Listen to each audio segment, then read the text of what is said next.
Vai lá. E aí, só uma dúvida. Por exemplo, o cara perguntou ontem nos Pimbas dos mercados. Falou assim, por que não tem gente pra trabalhar em mercado, tudo? Porque sempre... Aí eu fico imaginando assim, as pessoas pagam R$ 1.500 de salário. Eu posso colocar a pessoa pra trabalhar 3 dias pra cobrir os dias que o mercado é mais cheio. Ou eu posso colocar ela 6 dias e folgar no domingo, que é a escala 6 por 1. E a pessoa vai ganhar os mesmos R$ 1.500, mesmo que ela tenha que ficar lá olhando de enfeite o mercado vazio. Por quê? Porque se eu vou ter que pagar todos os direitos dela, é melhor que ela esteja lá todos os dias. Não, e existe uma outra coisa. Aqui no Brasil, isso acontecia muito comigo. Eu precisava, às vezes, de folguista. Folguista é aquele cara que em alguns meses... Porque assim, a regulação de trabalho diz que você precisa ter algumas folgas no domingo. Eu não vou lembrar agora em todos os setores, né? Mas, por exemplo, eu lembro que estacionamento... eu não lembro agora, mas acho que domingo por mês você tinha que ter isso daí. O que acontecia às vezes? Por acaso, por causa do desenho das semanas no mês e como os caras foram folgando, você tinha um domingo e, puta, cara, todo mundo tem que folgar aqui nesse domingo. Que saco, eu preciso contratar um folguista para este domingo. Né? Que é uma coisa específica. As escalas das pessoas estão cruzando de um jeito que deixou um buraco nesse domingo. Eu preciso contratar um folguista para esse domingo. Você não consegue contratar, cara. Aí você tem que contratar o dia do cara. Você não pode chamar alguém que fala assim, mano, é o seguinte, eu vou te contratar 2 vezes por semana, 3 vezes por semana. Às vezes 2, às vezes 3, às vezes 1, às vezes 4. Você não consegue, cara. Engessou. Ferrou. Entendeu? Vai lá. Também, artigo 443. Quando você olha o resto do mundo, o mundo inteiro regula suas relações de trabalho. O mundo inteiro a CLT no Brasil regula a relação de emprego, pausa aqui, não é relação de trabalho. Pausa aqui. Com todo respeito, Tamir. Aqui você deu uma lacradinha absolutamente vazia. Absolutamente vazia. O mundo inteiro regula suas relações de trabalho. A CLT regula emprego. Emprego é uma relação do quê? De amizade? Não, de trabalho, cara. É o exemplo que eu dei. Eu estou vestindo uma roupa. Aí Ana, não. Você está vestindo uma camisa e um paletó. Que são? Roupa. Ó, o mundo inteiro faz live usando roupas. Não. Você está usando camisa e paletó. Que são? Roupas. Assim, aí, Tamir, sinceramente, cara, eu não entendi por que você quis dar essa lacradinha aí. Eu até falei, tá bom, Tamir, vai lá. Emprego é uma das relações de trabalho. Tudo bem. A prestação de serviço, por exemplo, hoje. Assistência, outra coisa. Palavra, Tamir. A CLT hoje, ela regula as relações de emprego. Isso. Como é que hoje eu, por exemplo, posso contratar uma pessoa que seja, por exemplo, um técnico de TI, sem que ele caia na CLT e sem cair na pejotização? Não tem como, cara. O cara, às vezes, ele precisa fazer uma manutenção, por exemplo, domingo de manhã. É que você está misturando as coisas. Calma aí, que você fez a afirmação que você quer acabar com a CLT. Outro erro meu. Eu devia ter feito a pergunta e ter ficado quieto. Como é que eu contrato um profissional de TI, Tamir, para trabalhar de forma absolutamente irregular? Tem semana que ele vai... Tem um mês que ele vai trabalhar para mim de segunda a sexta, cara, porque tá bombando aqui. Tem outro mês que ele vai vir, sei lá, 2 vezes por semana e deixar de responder. Não tem resposta. Essa pergunta não tem resposta, tá? Vai lá. A CLT, ela regula a relação de emprego. O PJ, ele é um prestador de serviço. É uma pessoa jurídica prestando serviço para uma outra jurídica. Essa é uma outra relação de trabalho. Por que existe isso? Porque é uma outra relação de trabalho. Por que existe essa outra se a CLT não abarca ele? Porque uma sociedade... Não, a sociedade existe... Toda sociedade existe diversos tipos de relação de trabalho. Você viu que aqui... Aí ele se embaralhou todo. A questão é, por que existe tanta pejotização no Brasil? Por quê? Por que o mundo inteiro não tem isso? Cara, por que no Brasil você tem um monte de... E isso aqui, de novo, não é opinião, isso é fato. Peguem ali a minha live de economia, isso é fato. O Brasil é uma anomalia em termos de pejotização. O cara, às vezes, ele presta um serviço de contabilidade. Ele abre um MEI. Tipo, não faz sentido. Eu sou um contador. Eu abro um MEI. Cara, isso não faz sentido. Isso não faz sentido. Por quê? Porque a CLT não atende o tipo de trabalho que esse cara quer fazer. Aí o Tamir ficou, não, veja, porque tem vários tipos de trabalho, não sei o quê. Vai lá. Por exemplo, uma relação de trabalho pode ser uma relação societária. Também uma relação de trabalho. Uma relação cooperativa. Também uma relação de trabalho. Tamir, vamos lá. Eu já vi você falando em vários vídeos seus que as pessoas estão se pejotizando. Isso é uma coisa negativa. Isso é mesmo. No mundo inteiro, o mundo não vai para a pejotização. O mundo inteiro prefere relações de trabalho que sejam relações de emprego. O fato é o seguinte, por que aqui no Brasil você tem uma extrema pejotização? Porque as pessoas querem fugir da CLT. Não tem extrema. 35% das pessoas estão embaixo. Isso é gigante, Tamir. Isso é gigante e está crescendo. Isso é outro dado que poderiam ter checado aí, né? A média de pejotização do mundo e a média de como nós estamos. Dá play aí, fera.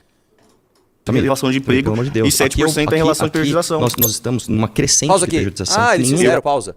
Segundo o FGV, cerca de 0,6 e 0,8 dos seletistas migraram para o regime de conta própria do CNPJ. Dados da FIP e IBGE mostram que aproximadamente 26% dos trabalhadores autônomos atuam como CNPJ, o que indica avanço da prática em alguns setores. Vai lá. Concordo, mas a gente pode discutir sobre isso. É que assim, vamos lá. E outra coisa, a maior parte das pessoas hoje está na informalidade. Por que as pessoas estão na informalidade? Justamente por isso. Vamos lá, então. Você tem algumas características de emprego. Você tem a relação de PJ, que é uma relação de prestação de serviço. Você considera essa relação boa? Legalizado, depende do contexto. Legalizado, a gente pode discutir sobre isso. Legalizado. Você tem uma relação de emprego formal, que é regido pela CLT. Você tem uma outra relação, que é os empregos não formalizados, que são os informais. Um cara autônomo, coisa do tipo, que não está formalizado, Pausa. Não só isso. Não só isso, Tamir. O cara que faz um emprego que ele deveria ser classificado como CLT, mas ele prefere a informalidade. Por exemplo, o famigerado emprego das empregadas domésticas. Não teve tanto discussão disso em 2016, se não me engano, que foi a PEC? É justamente isso. Uma empregada doméstica, se ela trabalha todos os dias numa casa, ela está, por lei, ela tem que, por lei, estar num regime CLT. As empregadas domésticas preferem fugir da CLT. Isso é um dado. Isso não é minha opinião. Isso é um dado. Por que isso acontece, Tamir? Porque as pessoas não querem a CLT, cara, da Play. Trabalha por conta. E você tem os trabalhadores que têm relação de emprego, mas não estão formalizados, não estão na CLT, que é como você quer, correto? Pausa. Não, é isso que ele não entendeu. Isso que ele não entendeu. Não, eu não quero isso. Eu não quero jogar todo mundo para informalidade. Pessoal, ninguém vai trabalhar CLT. Ao contrário, eu quero que todo mundo trabalhe na formalidade. Justamente porque, quando você joga as pessoas na formalidade, você consegue fazer uma coisa ainda mais importante, que é cobrar imposto de renda dessas pessoas, desafogando o imposto em produto e serviço. Isso nós também concordamos. Se nós temos um país que um produto às vezes tem 100% de imposto, a gente viu que a cachaça brasileira, ela tem 80 e tantos por cento de imposto. A cachaça, um produto brasileiro, tem mais de 80% de imposto. Por quê? Porque a gente não consegue cobrar imposto de renda. Por quê? Uma das causas é porque as pessoas estão na informalidade. Então eu não quero pessoas na informalidade. O contrário, eu quero pessoas na formalidade. Só que a formalidade é ruim. Ela é engessada, então vamos reformar a formalidade. É isso. Vai lá. Justamente o contrário. Eu quero que as pessoas sejam mais formais. Eu quero que as pessoas estejam dentro do trabalho formal. O problema é que hoje a formalidade do jeito que ela está, ela expulsa as pessoas. Isso é um fato. Isso não sou eu. Antes de fazer o juízo de valor sobre se isso é bom ou é ruim, existe um dado aqui. O dado é, hoje as pessoas estão indo para a informalidade. E essa está numa crescente. Esse dado está numa crescente. Isso é um fato. Vamos fazer um juízo de valor a partir desse fato. Vamos qualificar o debate. Se a formalidade é boa, por que as pessoas estão fugindo dela? Então, tenho duas características nesse ponto. Um estudo da FGV, publicado há pouco tempo pelo professor Nelson Marconi, ele fez essa segregação e viu sobre a questão do salário. Aí eu vou fazer uma pergunta bem direta para você. Você acha no Brasil que a mão de obra, via de regra, ela é qualificada ou ela não é tão qualificada? Ela é desqualificada, com Ela certeza. é desqualificada, Sim. concordamos nesse ponto, Sim. correto? O que esse estudo constatou? Quando você tem uma relação de PJ, geralmente você tem um alto nível de qualificação. Sim. E nesse alto nível de qualificação, acaba acontecendo um processo de demanda. Ou seja, as empresas precisam desses profissionais qualificados, Sim. porém tem uma quantidade menor de profissionais Não é qualificados. só isso, Tamir. Não, isso é um estudo dizendo que não sou eu falando. Não é só isso. Quando você vai... Pausa. Vamos lá. Primeira coisa é o seguinte. O que o Tamir está falando é justamente o exemplo que eu dei aqui, por exemplo, um contador. O cara é qualificado. Para você ser contador, você tem que fazer faculdade, você tem que entender o que você está fazendo. Você não chega uma pessoa, treina o cara 2 dias e ele vira um contador. Não é isso. Né? Se o cara vai ser um corretor de seguros, ele tem que fazer lá o Funenseg, não sei o que lá. É um emprego considerado qualificado. De altíssima qualificação, não, mas é um emprego qualificado. Este cara geralmente é PJ porque a formalidade da CLT expulsa ele. Foi um fato que eu disse. Aí o Tamir falou mesmo, aí eu falo pra ele, não só isso, ele, é um estudo que tá falando. Eu não estou discordando do estudo. Eu não estou discordando do estudo. Eu não estou falando assim, o estudo está mentindo, o estudo está errado. Eu estou falando, eu entendo o estudo, concordo com o estudo, mas não é só isso. E aí eu volto naquele exemplo. Vamos pegar a empregada doméstica. Empregada doméstica não é um trabalho considerado qualificado. E a maior parte das empregadas domésticas escolhem estar na informalidade. Então, quando eu trouxe esse problema, é que depois tiraram o Tamir. Eu ia falar justamente isso. Tamir, vamos lá.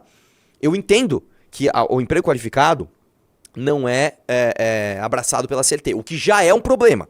Já é um problema. Só que além deste problema que nós estamos concordando, tem outro, que é o do emprego desqualificado. Entendeu? Eu acabei de dar o exemplo do bar, cara. Acabei de dar o exemplo do garçom, por exemplo. Que não é um emprego qualificado. E tem o mesmo problema, eu acabei de falar. Né? Vai lá. Tratar um profissional qualificado, o peso da CLT ou o peso das relações de emprego, use o termo que você quiser, são tão pesados que você expulsa essa pessoa de lá. Exatamente, mas é o que eu estou querendo explicar para você. O estudo mostra justamente o contrário. O que ele mostra? Que as pessoas estão indo para a CLT? Não, vou explicar para você. O pessoal que vai para a pejotização tem uma característica específica, que é o quê? Mais qualificação. Alta Sim. qualificação, então tem Sim. muita pessoa procurando esse tipo de trabalho e poucas pessoas para fazer esse tipo de trabalho. Sim. Por isso que, mesmo sem a regulação, as pessoas, esses profissionais qualificados, eles conseguem, através dessa força de demanda, negociar os preços em situações melhores que não... Então, Tamir, então a gente concorda aqui, cara. A demanda é mais forte que a CLT. Se eu sou um profissional qualificado e tenho muita demanda pelo meu serviço, eu não quero a CLT. É isso, cara. É isso. É um dos problemas. Vai lá. não desencadeia Então, em vulnerabilidade. Entendi. Tamir, vamos lá. O que você tá me vamos dizendo concluir isso tudo. Vamos concluir isso tudo. O segundo grupo mais bem remunerado são as pessoas que têm uma relação de emprego debaixo da CLT. Depois vem o quê? Justamente o que você está pedindo, que é o quê? As pessoas que não estão sobre regulação de CLT, mas estão com uma relação de emprego. Esse grupo recebe menos. Mas também você não está entendendo. Eu não quero empurrar as pessoas para a informalidade. O meu argumento é o contrário. Pausa aqui. A informalidade... que a gente discutiu tudo isso. A conclusão do Tamir citou estudo e papapá, foi a conclusão que eu já tinha falado que não era. Eu não quero empurrar as pessoas para a informalidade. É justamente o contrário. Eu não quero empurrar as pessoas para a informalidade. Eu tô falando justamente o contrário. E aí, vamos lá. Quanto tempo teve essa interação toda? É que não foi 9 minutos, porque começa antes, né? Começa depois. Vamos por aí... Foi o quê? Foi uns 9 minutos mesmo. Foi 9 minutos, porque tá. ele já senta e já começa a falar. Foram 9 minutos. Essa interação. O Tamir sair dali, achando que ele foi melhor, cara, assim, desculpa. Tamir, eu acho que você não foi mal, cara. Eu não acho que você tomou lacrada, não sabe o que tava falando, não. Mas eu acho que ficou muito claro que você não conseguiu interpretar o que o seu debatedor estava dizendo. O que você teve? Você teve a finta da FGTS? Ah, o FGTS tá fora da... Ah, beleza, cara, o argumento nem era esse. Né? Eu acho que fica muito claro, e acho que é por isso que inclusive as pessoas estão pegando tanto no seu pé nos comentários, porque você saiu daí falando que essa interação tinha sido vitoriosa pra você, e não foi, cara. E aí depois as outras foram piores. Aquela do Perry Chiquida foi foda, que eu não sei se pegou na edição. O Tamir pediu pra sair. Ele falou, meu, levanta a bandeira aí que pra mim eu quero sair. Aí beleza, aí levantaram e tiraram ele. Mas o lance das nossas interações, acho que foram 3 ou 4. Você foi mal em todas. Essa que você não foi mal, ainda assim, modestamente, te falo modestamente, eu fui melhor que você, cara. Não tão bem quanto eu deveria, porque eu deveria ser um pouquinho menos friendly, um pouquinho. Não devia, eu tô falando que eu tinha subir o tom, mas eu devia interromper um pouquinho mais, colocar meus pontos ali. Eu não fiz, foi um erro de forma, meu. Eu devia ter sido um pouquinho mais, né, um pouquinho menos friendly. Tava até com a voz mansa. Eu fui muito manso, não, tô aqui pra debater. Tanto que depois entrou o Charlie Berkeley, né? E aí, claramente, o Charlie tava nervoso, ele tava muito nervoso. Ó, outra coisa, vou passar um pano pro Charlie Berkeley. Põe um pouquinho do Charlie. Deixa eu falar, a interação com a Michelle, por exemplo, ela foi muito melhor que o Tamir. Não foi, mas as pessoas também acharam, né? Entendeu? Mas põe o Charlie Berkeley aí. Deixa eu ver, acho que é aqui, né? Esse menino era chato também, velho. Não o Charlie, o outro, o de chapéu. Não, o Charlie é esse, o cabeludo. Esse aqui. Vai lá. Não, eu tô falando desse aqui, que é chato, de chapéu. Você achou ele chato? Nossa, chatão. Eu ia te dizer que não se faz política pública com anedota. Não, mas não é anedota. Não, é uma anedota. Mas foi uma coisa muito louca que aconteceu, que isso aí é o bastidor, isso aí é o intervalo de uma coisa com a outra. Quando deu o intervalo de um... Todas as vezes a galera ia lá e continuava discutindo o mérito. Não ficou aquela xingação, não, a galera veio e discutiu. Mas era antes disso. Eu acho que o Charlie foi bem depois do Tamir, ou não? Foi. Põe ele aí. O Charlie é o seguinte, cara. Eu já vi vídeos dele, eu vi a performance dele no debate do Spectrum, que eram 3 revolucionários e 3 reformistas, ele foi muito bem. Né? Esse dia ele tava nervoso. Dá pra ver que ele tá nervoso. Então eu vou passar um pano pra ele. Eu achei que ele foi mal, tá? Nas interações dele, mas porque ele tava claramente nervoso. Quer ver? Dá play aí. Eita, cara. Calma, gente. Calma. Aí ele deu umas 2 ombradas nos caras ali, velho. Meu nome é Charlie Berkeley, eu sou escritor, sou poeta e eu discordo. Eu quero tratar um pouco sobre o FGTS com você. Você fala que o FGTS é um imposto, certo? Sim. A noção de que o FGTS é um imposto, ela é um engano. Por quê? Porque o FGTS... Ele próprio vai se contradizer. Ele tá nervoso porque ele fala assim, o FGTS é um imposto, e ele explica e depois ele se contradiz. Você vai ver. Vai lá, dá play. Na verdade, ele é um fundo de garantia para o patrão, que foi criado pela ditadura militar em 66, certo? Onde o patrão passou a ter um custo maior sobre a folha de pagamento, porque são 8% que o patrão deposita. Aumentou o custo do patrão. A noção de que o FGTS tira dinheiro do empregado, ela é falsa. Pausa aqui. Até porque, de novo, eu durante... não vou rebater esse argumento mais, mas assim, gente...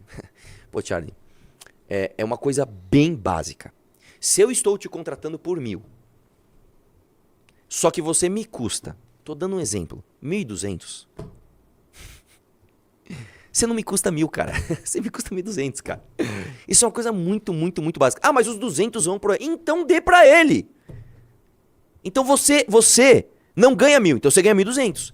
A forma que eu vou te pagar os 200 importam. Porque se você me custa 1.200 e eu retenho 200 numa poupança da Caixa, que seja, e te devolvo menos do que a inflação, isso é um imposto pra você. Eu não sei, gente, assim, eu não consigo entender a dificuldade de perceber isso. Eu vou desenhar aqui. Se eu ganho 1.000, mas o patrão deposita 200, que depois esses 200 vão vir pra mim, eu custo 1.200, isso tá claro. Se desses 200 eu só recebo depois menos do que a inflação, eu estou pagando um imposto nesses 200. É muito difícil entender isso, cara. É muito difícil. Eu não consigo. Então pega os 1.200 e dá na mão do cara. Então vamos fazer uma proposta aqui? Acaba com o FGTS e dá na mão do cara. Ficou bom pra todo mundo? Vai lá. A implementação do FGTS, o salário mínimo ele subiu, não foi alterado e o empregado ele não passou a receber o salário mínimo. Quer dizer, ele passou a receber o salário, ele continuou recebendo o salário do jeito que estava acordado, e o FGTS não onerou essa pessoa. Então o FGTS ele é esse custo do patrão que foi colocado. Dá pra ver que ele tá nervoso ali. O Charlie é melhor do que isso. Vejam os vídeos dele, vocês vão ver que ele é melhor do que isso. Vai lá, continua.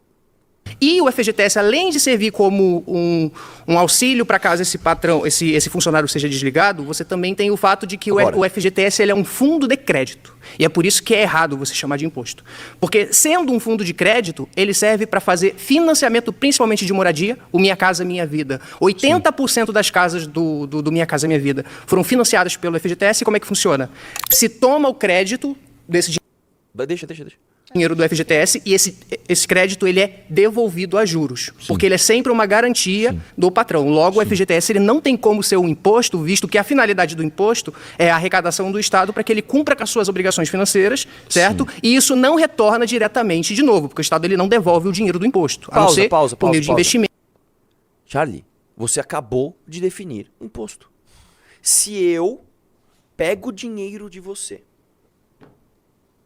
não te devolvo nem a inflação, mas eu te devolvo outra coisa pública, qualquer, escolha o serviço que você quer. Eu te devolvo um crédito imobiliário, eu te devolvo um fundo de pensão para alguma coisa, eu te devolvo saúde, eu te devolvo... Isto é a definição de imposto.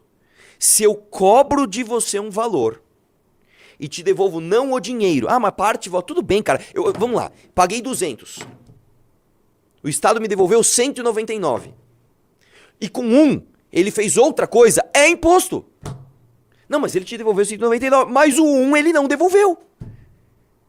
Então, se eu pago o FGTS, eu, funcionário, pago o FGTS, porque quem paga o FGTS é funcionário. A guia do patrão, o dinheiro é do funcionário. Quem paga o FGTS é funcionário.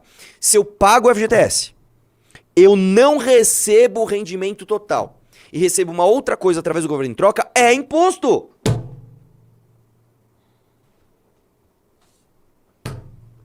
Vai. Etc. Você sabe que isso, a partir de 2016, que eles começaram a devolver, inclusive, o lucro do FGTS. Por conta, inclusive, de uma ação minha. O Temer mesmo assumiu, olha, de repente começou a ter um monte de busca por causa disso, que eu saía na rua perguntando para as pessoas simplesmente o quanto rendia o FGTS. Aí eu pergunto para você, como é que você pode não chamar de imposto? Eu nem vou discutir, é uma questão que é até básica, do seguinte, se o patrão vai te pagar 10 e a partir do momento que ele te paga 10, ele tem que te pagar 11, ele vai fazer a conta que você custa 11. Eu nem vou discutir isso, que isso é até muito básico. Pausa. Como é que você pode... Eu acabei de falar isso, veio um pimba aqui do Vini, R$10. Arthur, tudo é real, sem hate. Se o cara custa 1.200 e não temos mais o FGTS, por que esses 200 iria para o empregado? Seria um ajuste natural? Por que o patrão simplesmente não embolsaria 200? Se você acaba com o FGTS hoje, não tem mais FGTS, é óbvio que o patrão vai pegar o dinheiro e vai pôr no bolso. O que a gente quer fazer? A gente quer regular esta relação através de uma coisa direta, que é a remuneração direta por hora, ponto. Aí se discute. Então vamos lá. Vou dar um exemplo. Eu tô dando um exemplo, vai. Eu ganho X por mês, que representa X por hora. Cada categoria tem um X. Aí, dentro desse X por hora, tem mais isso, mais isso, mais isso, mais isso, mais isso. Acaba com todos os mais isso e coloca no X por hora. Vamos nessa? Vamos nessa? Então vamos lá. Eu tenho FGTS, 8%. Tira o FGTS, coloca no salário. tenho o 13º, que é 1/12 todo mês. Tira, coloca no salário. Eu tenho 1/3 de férias. Tira, coloca no salário. Eu tenho mais as férias. Tira, coloca no salário. Incorpora tudo no salário e pega esse salário e remunera por hora. Não mais por mês, por hora. Pronto, o mundo inteiro faz isso. Ah, mas eu estou ganhando pouco. Então discuta o salário. Não discuta o benefício. Por que que no Brasil você tem muito penduricalho? Aí é uma outra questão ainda. Aqui no Brasil, nós temos muitos vínculos terceiros de população economicamente não ativa vinculados ao salário mínimo. Ou seja, se eu sou uma pessoa economicamente ativa, eu estou trabalhando, eu ganho X, e eu sou uma pessoa economicamente inativa e eu ganho um benefício Y, se o X muda, o Y muda. Então mudar o X da população economicamente ativa gera um custo da população economicamente não ativa. Isso está errado. Então o que que a galera faz? Mano, em vez de aumentar o X, né, o Y aqui, ou sei lá o quê, põe um penduricalho por fora. Puta, você põe outro por fora. Aí você cria isso aqui, essa anomalia. Então o que que tem que ser feito? Desvincula uma coisa da outra. A população economicamente ativa é A. População economicamente inativa é B. O A nós vamos regular assim. O B nós vamos regular assado. É isso que tem que fazer. É isso que tem que fazer. Ah, mas essa pessoa, por exemplo, ele sofreu um acidente e ele perdeu as 2 pernas. Esse cara ficou o que se chama de inválido. Tá. Então ele vai receber um benefício. Ele tem que receber o benefício dele. A regulação deste benefício tem que estar desvinculada do que a categoria A, B, C, D, E da população economicamente ativa está negociando. São coisas diferentes. Uma coisa é como eu vou trabalhar e ganhar dinheiro. A outra coisa é como eu vou assistir os que não podem trabalhar. São coisas diferentes. Se você entender isso assim como o mundo inteiro entende, melhoram as coisas. 8, 7, 6, 5, 4, 3,